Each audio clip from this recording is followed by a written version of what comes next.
Mälim Uşyaly Türkmen halkynyň milli lideri, Türkmenistanyň halk maslahatynyň başlygy Gahrman arkadamyz Gurbanyguly Berdimuhammedow adyny näçe howunlaryga mätäşägelere himayet bermek boýunça haýır sahabat ganasynyň müdiretiniň nowatdaky mezgitinde halkymyzyň kyn pursatda goňşusyna ýardym bermek üçin oňa hemişe dostluk gollaryny uzadan nogny berläp, ata-babalarymyzyň kıyamet günü goňşudan ýendana sözlerinden uralyp, goňşularymyza mätäş gününe dogonluk kömegini bermek baradaky çözüden kabul edilenini aýtdy.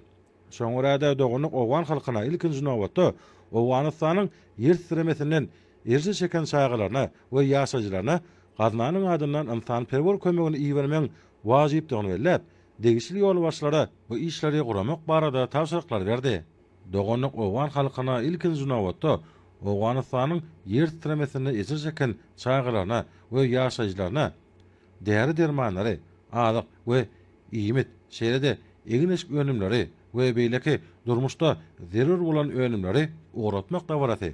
Türkmen halkynyň taryhynyň dowamyna döredän we dünýä nusgalyk asly ýolgulary sasyna guraldy.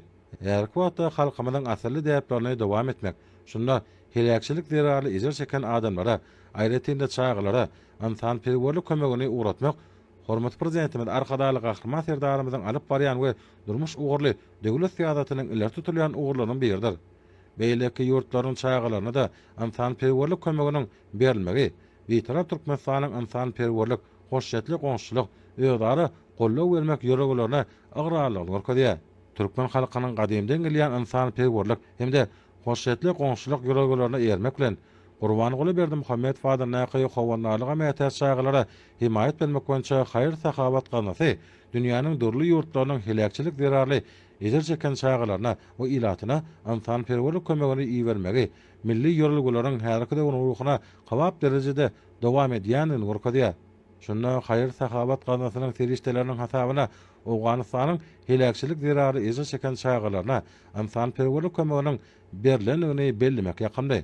Munyň özi halkymyzyň mätäçlik çekýänlere dogonuk golny uzatmak ýaly gadymy ýolgularynyň münasip dowam etdirilýäniniň nowatdaky subutnamasydyr. Türkmenistan öz üsüşiniň täze ýamyna beýleki ugurlar bilen bir hatarda medan insanperwer hyzmatdaşlyk işleňleşdirýär.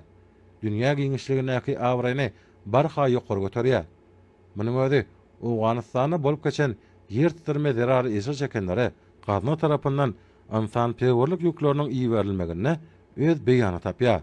Bugunky asyrly çäre gatnaşýan hormatly ýaşullar, goňşy ýurda iýerilýän insanperwer ýükleriň sagaman gowuşmagyny we ýurdumyzda Türkmen halkynyň milli lideri Gahrman arkadamyzyň saýasynda we hormat prezidentimiň ýol başlygyna amala aşylýan beýik maksatlaryň rowaç bolmagyny arzulap, doga dile getdiler. Türkmen halkynyň milli lideri Türkmenistanyň halk maslahatynyň başlygy Gahrman arkadamyzyň tagallalary bilen başlanan we härekete urde hormat prezidentimiň arkadaly Gahrman serdarymyzyň üstünlikli durmuşa şerýän Türkmenistanyň derejelikli daşary syýasatynyň möhüm ugurlarynyň biri goňşy we dogunluk ýurtlar bilen hyzmatdaşlygy çoňlaşdyrmakdan ibaratdyr.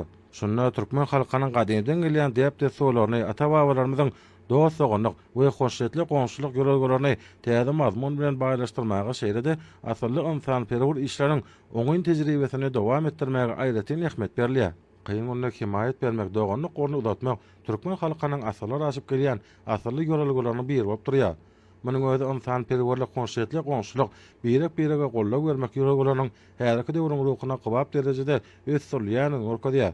Bu kömek köp sanly şeker ýetmelerini we uly goýrançylyklara getiren, tebiği bitbaçylyga duçar bolan adamlara ruhy gollawdyr.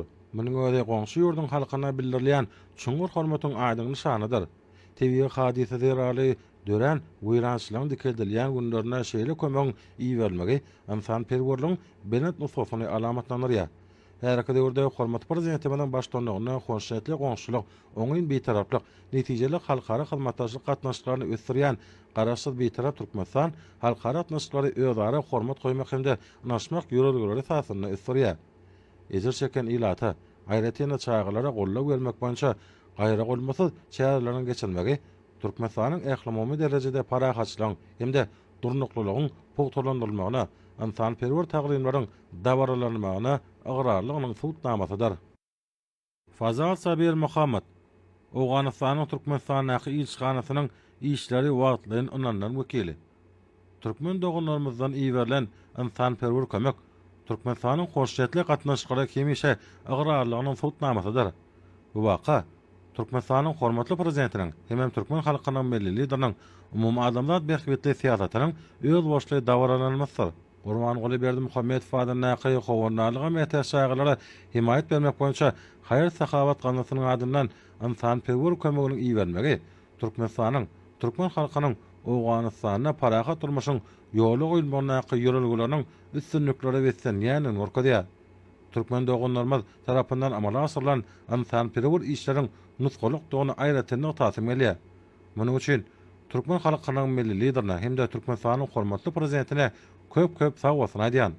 Biziň ýurdumyzda geljekde amala asyryljak işler Türkmenistanyň hormatly prezidentiniň gatnaşyklary dorly ugurlarda ösdürmek boýunça ýurt bähwetli dünýä ähmetli işleriň üstünlükleri wetsenjekden gorkadýar. Biziň buňky şahatlygymyzyň Türkmen dogunlarymyz bilen balanşyklaryny ähmetliler Owganystan we Türkmenistanyň arasyna ýakynlaşmagy barha giňeltmäge berýän öňsü üçin Türkmen halkynyň milli liderine hem Türkmenistanyň hormatly prezidentine hoşarlyk bildirýän. Sag bolun.